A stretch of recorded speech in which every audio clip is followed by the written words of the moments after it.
What's up, everybody? My name is Alex. I am your host here on the Swole Friends podcast, as well as the COO and co-founder of Swolverine and the Swole Kitchen. Today, I'm super excited to have Miss Alex Gazan on the show. Hey, girlfriend. It's super excited to see her go for the third time to the CrossFit Games, who are just in about a week now. So we're going to do kind of a special episode just focusing on her season, what's been going on, what's been up, what's been down, and what she's looking to forward to next week as far as competing. So I'll stop talking, but Alex. Hi. Welcome to the show. I'm super excited to have you. Thank you. I was looking to see the last time we did this, and I was like, oh, yeah, it was like 8 months ago. No, it was like a year and a half ago, which is insane. Was it before I went to the games in 22? Yeah. I was like, how is this even possible? That's crazy. Time flies. Time really flies. I know. You're looking like the neon queen. Show me your nails. We got games nails. We got pink and yellow. That's exciting. Or is that kind of like your vibe for what is your vibe this year? What is your mentality headed into your third appearance? It's so weird because obviously like there are expectations this year. Like the first year, your rookie year, there's not. Then like last year I wanted to make top 10 and I got 5th. So I was like stoked. And then this year it's like, all right, there's only a few spots to go up, but there's a lot to go down. So kind of just more like I want to like prove to myself that like last year wasn't just like a thing and that like I am at the top of the sport and just like show myself that I'm closing the holes that I've been trying to fill and obviously just do my best. There's a lot of really good girls. There's a lot of people that are back. Tia's back. Haley's back. Mm-hmm. I would say the top 10 is just going to be so stacked that it's going to be about executing and just maximizing every event, really. I love that. As far as like the holes, what are some of the gaps within your like personal performance that last year versus this year, like when you're sitting with coach that you're like, we need to work on X, Y, and Z. I know you've also had like a little bit of some issues with the wrist and the back and like things like that. So how have those things played into it and how have you worked within your training with coach to fill in those gaps? Yeah, so after the games last year, we sat down and the biggest like holes that we needed to fill were snatching, just like some basic things like biking, running. Unfortunately, my wrist, I got a bone bruise like right at the beginning of essentially training last year after the games. And so that kind of like made it so snatching was really hard, which was of course like the one thing I needed to work on. But we've made a lot of progress there, like way more than in the past. So feel a lot better about that. And running and biking, it's all gotten better, but it's definitely one of those things like you always want to be better than you are. And running is just, it's a slow to make a ton of progress.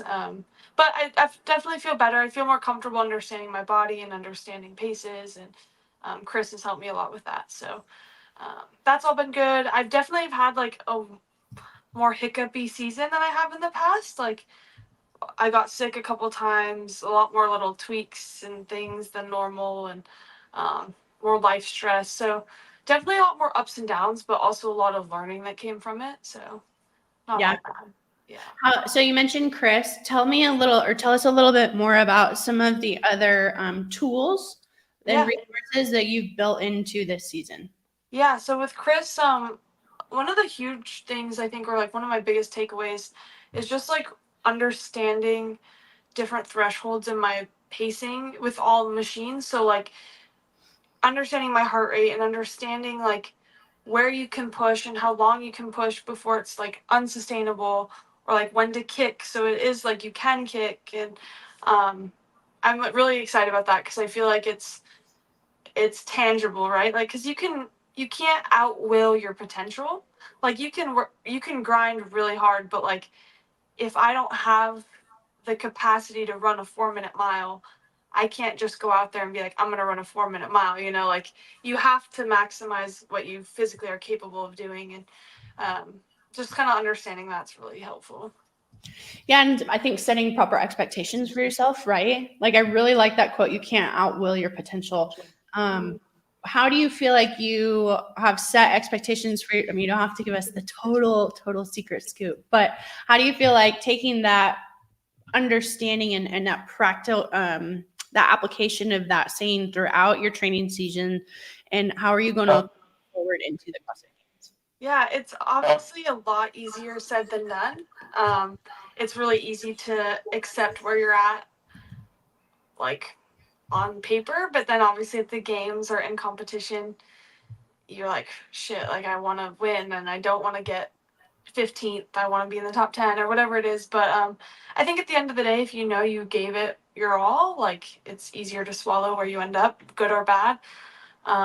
So yeah, definitely it's all learning for me. Like this year, I would say is the first year where there really is like there is expectations and like on myself, like that I've put on myself. So yeah, it's a big learning year for me on how to navigate it all. Yeah. Well, and you recently had a birthday, so you're another year older. Yeah, 23. Yeah, and I think I should change that in the caption. But I mean, 23 years old. I think a lot of people sitting there and thinking, what were they doing at 23? What was their mindset like? What were their expectations of themselves?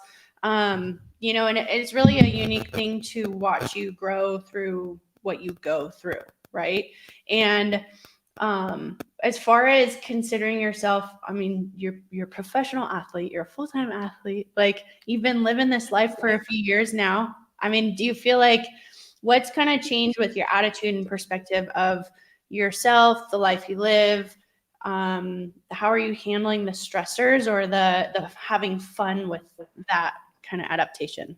Yeah, that's a great question. So I really didn't quite understand the idea of like burnout for a while. Like I was like, how? Like you just kind of keep training and like it's fun and who cares what other people think? Like just go. And I remember when Haley and Mal first dropped back, I didn't understand it. Like I was like, oh, if you're worried about what people think, like just go. Who cares if you get 10th? Like you're still at the games, or who cares if you get like even 20th, 30th? Like you're just at the games, like enjoy it. Yeah. And last year was kind of like the first year I started to understand it, especially this whole training season, because like it's kind of where like once people know your name and they know kind of where you're at, like they expect certain things and it starts to weigh in on you. And I feel like training this year, I like wasn't burnt out, but I started to feel like I was putting a lot more weight into it and kind of taking like self-sabotaging, like taking the joy out of it. But Ricky came to train for the last month and it like totally relit a fire because it was so fun and he's so laid back and like we would go to basketball games and go to circ shows and just things that I normally wouldn't do because I thought it would like derail training if I wasn't home at 8 p.m. to like wind down. But I actually think it like helped pour from a full cup. Like it made me like excited and just like brought that original joy back. So yeah, I think having fun's really important, and I'm gonna take that into account for next season. Like, just in the whole year, like making sure I'm enjoying life, because I think that translates to enjoying training. And when you're enjoying training, you tend to do better. And it doesn't feel so bad. Yeah, Still yeah, feels bad, but not so bad. yeah, exactly.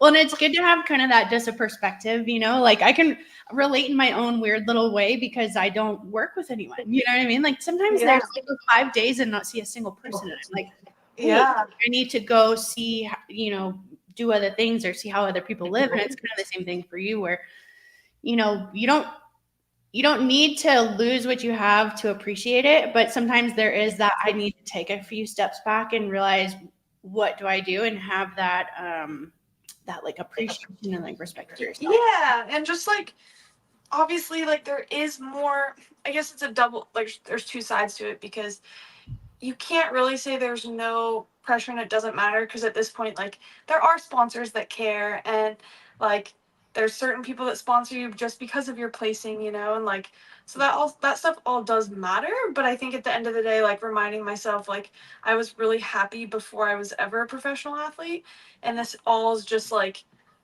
this is like an opportunity. It's not, oh, actually, hold on. Someone, I think it was in the UFC.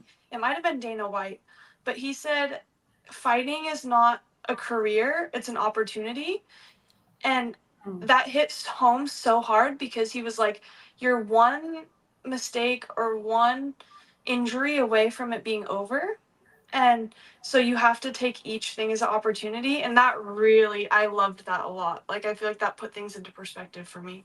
Like that spoke to you. Yeah. That's pretty beautiful. Yeah. And it's, I like the idea of like an opportunity rather than like, I think the word gift is tossed around a lot. Like it's given to you, but it's like, you also don't have to kind of like the outweigh your potential. You also don't have to always walk through every door to opportunity. Right. Yeah. And so it's kind of like, well, what do I want of myself? Where do I want to be? What's going to be true to who I am, not true to, especially as you go through this world and like get bigger sponsors and do bigger things and, you know, maintaining your own personal branding and the way that you're presenting yourself and your story from yourself. Yeah, right? Totally. What are some of the things, like you're pretty active on social media, you have a good social media presence, like do people message you and they're like, you know, hey, do you have advice on this, or are they nice, or are they mean? How do you handle social media as like a athlete influencer, we'll say? I feel like, knock on wood, social media has been very gracious to me so far. I feel like a lot of it though is like self-monitoring. Like I try not to spend so much time looking at other competitors and things that will like maybe make me overthink stuff. Usually people are really supportive. Obviously there's like a few internet trolls, like you get the steroid comments, you get the like you look like a man comments, but like honestly all that, like it used to maybe bother me like a while back, but now it really doesn't. Like I'm like, all right, like thank you. Like yeah, I don't know. I feel like social media, I've figured out how to use it just as like again like an opportunity, not like a something good or bad necessarily. It's a cool way to like create memories, see things. Obviously now it's imperative with like sponsors. It's kind of Unfortunately, it's half the battle, right? Like your performance is one thing, but social media is the other half. And yeah, for the most part I like it. I'm not great at capturing things all the time. So like, you know, the people that their stories, like you're, oh, like they're so good at it. Like they always update like their little lunch spot. They're at the lake with their friends. And like, it's kind of fun to watch because it's very like natural, but it like tells you what they're doing. I feel like I'll have like 2 good days and then I'm like a ghost. I'm like, so definitely working on it, but also like I value being present in the moment. So trying to find that balance. Yeah, absolutely. And it's difficult too when for some people social media affects them differently, you know, like mental health, emotional health, like you're saying, like not sitting there and comparing and like getting distracted about things that like on this little world, cyber world, that like doesn't matter, right? Yeah, like I was thinking about this with the games coming up. Like there's so many analysts and you have like Barbell Spin, you have like Brian Friend, you have like Morning Chalk Up, like all these like news outlets of CrossFit that can kind of ruffle your feathers, good or bad. Like you're like, oh, like they think I'm gonna get this, or oh, did you see this girl like is projected to do this? And it kind of like it's all so unnecessary, right? Like in 5 years, it's not gonna matter to you. So just I don't know, figuring out how to like let it brush off or like not use it, good or bad, is a work in progress. Yeah, it's different, you know, like even the like kind of the known knowable and like all the statistics, and it's like, oh shit, this is like ESPN. Yeah. Like, Yeah. you know, so it's a little bit different, but it sounds like you're handling it pretty well. Yeah. What do you think is going to surprise you about this year's games?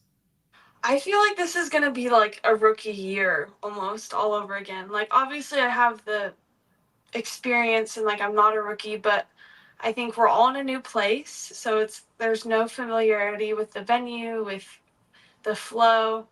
And Dave is full on. So both years that I went to the games, it was Boz programming, and I would argue they have very different styles in workouts. And Dave's very much capacity and like if you can't tell by what's already been released, like he gives no fucks. He's like today. He's like, you want legs? Like cool, like have fun. Like there's yeah. Yeah, I was was talking with Abby last week, and she was like, I'm just gonna go for the beat down. I'm like, we're just gonna get beat down, and it's like, who's gonna get beat down last? Yeah, that's kind of what it feels like. Like just what has been released so far, like with Chad and that chipper and the run, and like, yeah, by the time we get to Sunday, like it's survival. It's like who can handle it. Right. What do you think? You're already in Texas, right? Yeah. So as far as, I don't know if everyone knows, but Alex trains in Las Vegas. It's ridiculously hot. The gym stays pretty nice, right? Hopefully. Yeah, that's right.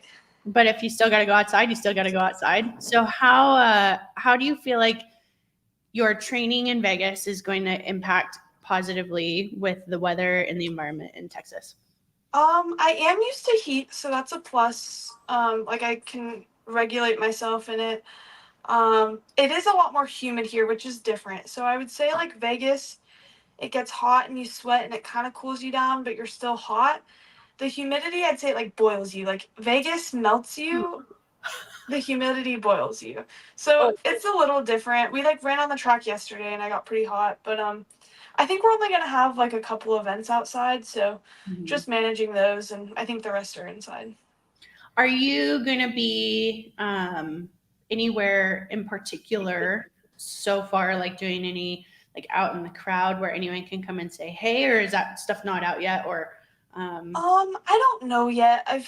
So far it looks like the days are gonna be really long, and like talking to people is one of my favorite things, but it's also the most draining because you're essentially every interaction you're giving energy. So I don't know if I'll do it during the games. It'll probably be like Sunday after, or people around Monday. I wish I could. Like Fit Fest was a cool competition because we had so much time for that, or like Wadapalooza. But the games is hard. Like you want to say hi to everyone, but it's a rough schedule. Yeah, absolutely. And I think that's what's nice about the other events too, because you're also a little bit more relaxed, and like it doesn't, I think being social can take away from you sometimes, you know what I mean? Where you're like entertaining people and you're already tired. So kind of an incentive for the other ones as well. But yeah, totally. Like I mean, if we get done early and I feel good, like I probably will, but I'm not planning for it because you never know. Yeah, absolutely. Jonathan said, I can't wait for them to program a bench press for her. Me too, Jonathan. Me too. That'll be exciting. That'll be good. Yeah, Dave said not in my lifetime, but maybe he was messing with me. Maybe. I don't know. What's your bench up to?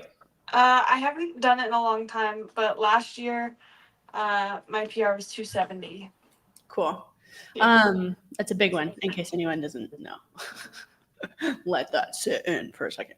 But anyways, well, that's exciting. How have you set aside you time? What has been like your go-to? Yeah, so like I said, having Ricky here, we've done a lot of fun things outside of the gym. Like just a lot more social things. We had some sponsors come in and we went to shows and we went to basketball games and we went to dinner at Justin's and just like things all around the clock. So I'd say we were really busy.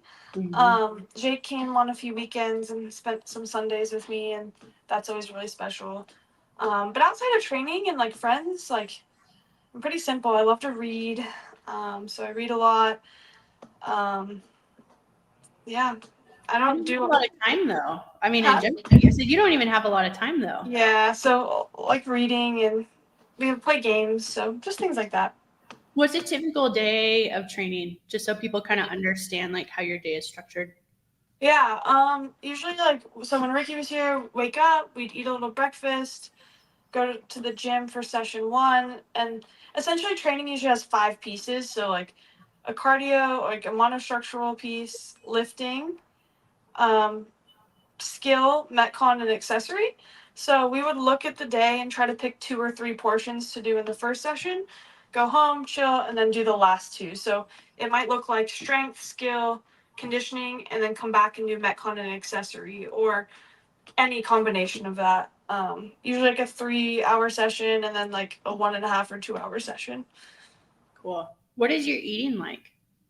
It's been bad. Why?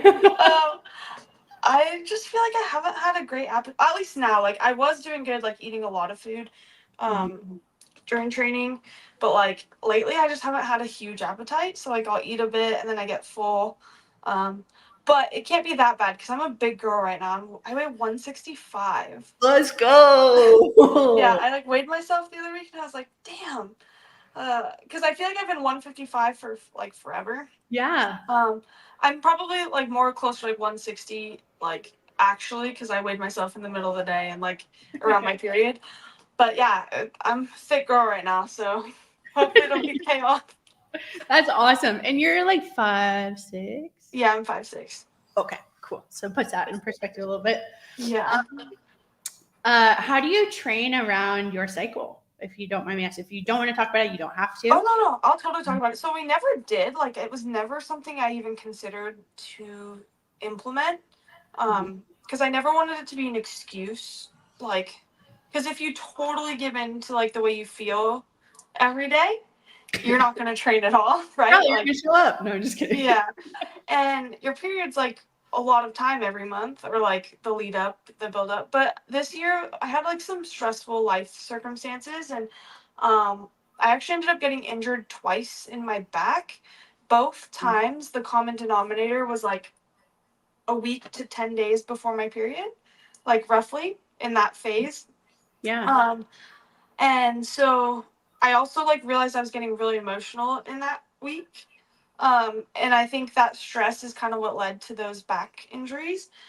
So kind of just learning that like when I do feel really emotional to like either it's because I'm overtrained or like something's going on and to actually like respect that.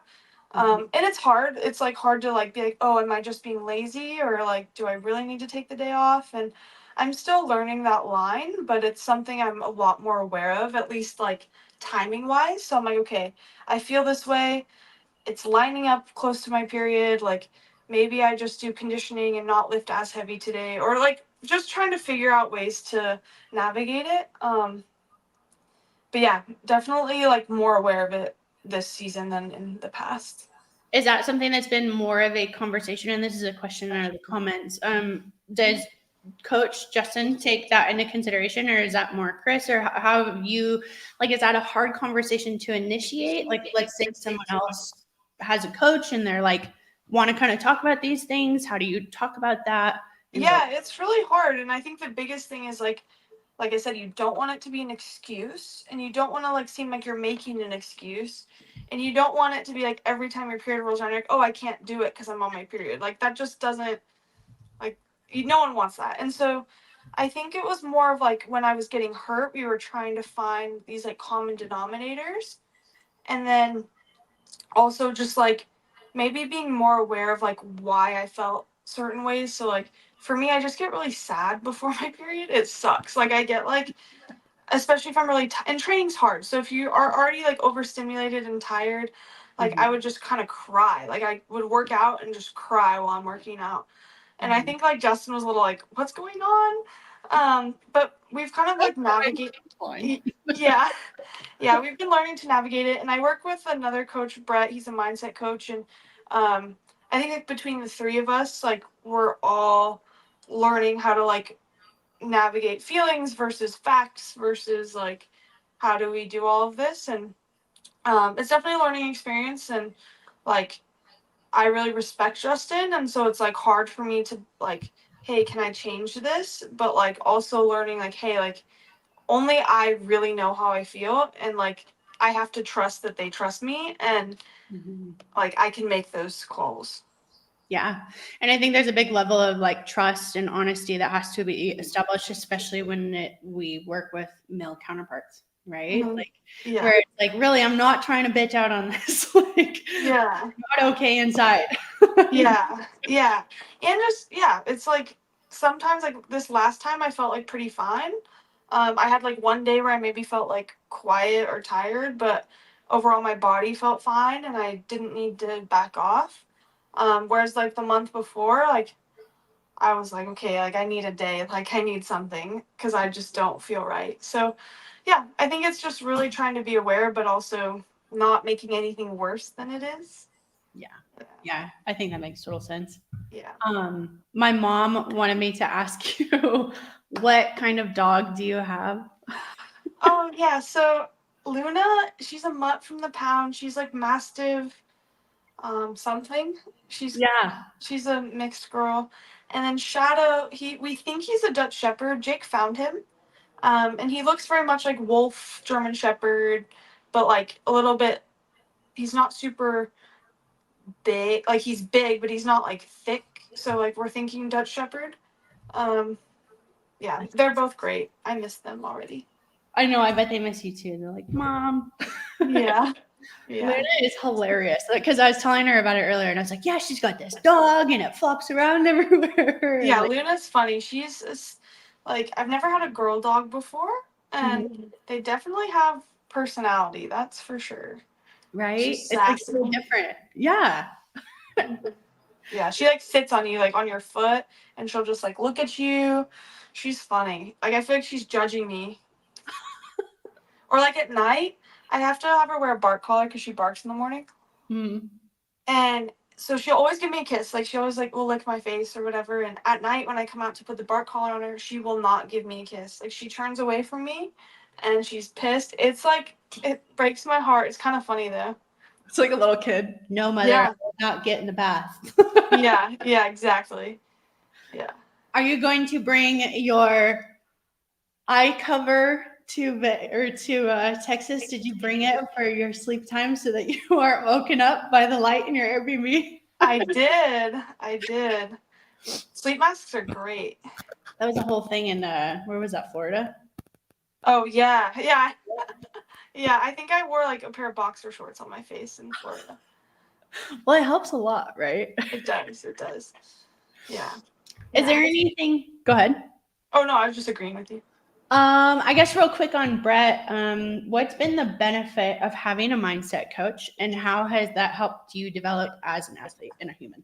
Yeah. I would say I was like not anti mindset coach, but I didn't really understand what value it could provide me because I just feel like I know all the fluffy words, like especially having a faith background, like I know that my identity is not in my sport and like I know that people will still love me if I'm like not an athlete, like things like that. But he's like very like tool based and like um, everything's really like factual, if that makes sense. Like, okay, like um, if you're feeling this way, we're gonna do X, Y, Z, and then reassess. So we're gonna do this, this, and this, and we're gonna like I want you to write down this, this, and this, and it's all like I can see things and it makes sense, and I really like that. One of my favorite like things is like he'll always say we look at things as they are and never worse than they are. So say I call him and I'm like having a really bad day. I couldn't squat. I couldn't do that. Oh, like when my back was hurt, like I called him and he was like, okay, like let's look at the facts and like he'll map out the facts and then you go through them and it's just like it's been really helpful and he's kind of I would say like helped Justin and I with like our communication and um, kind of just helps in all angles. And Yeah. he's a good friend, so that's always fun too. Bonus. Yeah. Yeah.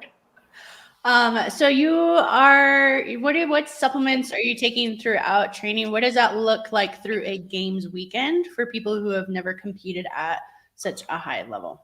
Yeah, I would say advice to other people, don't change things before you compete. Like just do what you do. So for me I just take creatine and whey protein is like normal and turmeric. Those are like the three staples I always take. When I remember, I do like the little ashwagandha vitamin D gummies. Um, but yeah, mainly like whey protein, especially because like it's really hard to eat sometimes, and like you have to get protein and calories in. So um, that's the big one for me. Do you have go-to foods during a games weekend? Like, is it kind of, I mean, going back to the idea of not changing things too. I mean, you don't want to eat Yeah. a bunch of different foods, but I get cans of peaches, like the big jars, okay. and the ones at Trader Joe's are like in grape juice. So if you like drink the grape juice and eat the peaches, it's like 100 grams of carbs, and That's it always sounds really good. So I get those. Peanut butter and jelly. Honestly, this year I'll probably do a lot of just carb and protein shakes. So like carbs, scoop of protein, just because it's easy and I feel like forcing yourself to eat sometimes doesn't do good because you just poop it out. Like your body's like, nah, like if it's not ready for it.